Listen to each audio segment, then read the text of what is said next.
Youth league സംസ്ഥാന general secretary P K. ഫിറോസിന്റെ സാമ്പത്തിക ഇടപാടുകളിൽ സമഗ്ര അന്വേഷണം വേണമെന്ന CPIM മലപ്പുറം ജില്ലാ സെക്രട്ടേറിയറ്റ്. കെ.ടി. ജലീൽ MLA ഉന്നയിച്ച ആരോപണങ്ങൾ ശരിയാണെന്ന് സമ്മതിച്ച പി.കെ. ഫിറോസ് വരുമാന സ്രോതസ് വെളിപ്പെടുത്തണമെന്നും CPIM ആവശ്യപ്പെട്ടു. കഴിഞ്ഞ 10 വർഷക്കാലമായി MSFന്റെയും യൂത്ത് ലീഗിന്റെയും സംസ്ഥാന ഭാരവാഹിയായി പ്രവർത്തിക്കുന്ന ഫിറോസിന്റെ ബിസിനസ് ഇടപാടുകൾ ദുരൂഹമാണ്.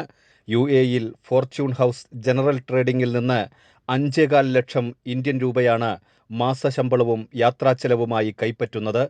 യമ്മി ഫ്രൈഡ് ചിക്കൻ എന്ന സ്ഥാപനത്തിന്റെ പാലക്കാട് കൊപ്പത്തും കോഴിക്കോട് ഹൈലൈറ്റ് മാളിലുമുള്ള ഫ്രാഞ്ചൈസിയിലും പങ്കാളിത്തമുണ്ടെന്ന് ഫിറോസ് സമ്മതിക്കുന്നു. എന്തിനാണ് ബിനാമി പേരിൽ ബിസിനസ് നടത്തുന്നതെന്ന് വ്യക്തമാക്കണം. കഴിഞ്ഞ നിയമസഭാ തെരഞ്ഞെടുപ്പിൽ മത്സരിച്ച ഫിറോസ് ഈ വിവരങ്ങൾ മറച്ചുവച്ചു. ഇതുകൂടാതെയും ബിസിനസ് സംരംഭങ്ങളും UAE വിസയ്ക്കു പുറമെ കാനഡ, US വിസകളുമുണ്ടെന്നും ഫിറോസ് സമ്മതിക്കുന്നുണ്ട്. യൂത്ത് ലീഗിന്റെ കത്വ ഉന്നാവോ ഫണ്ടിലും ധോത്തി ചലഞ്ചിലും അഴിമതി നടന്നുവെന്ന് വ്യക്തമായെന്നും സമഗ്ര അന്വേഷണം വേണമെന്നും CPIM ആവശ്യപ്പെട്ടു. കൈരളി ന്യൂസ്, മലപ്പുറം.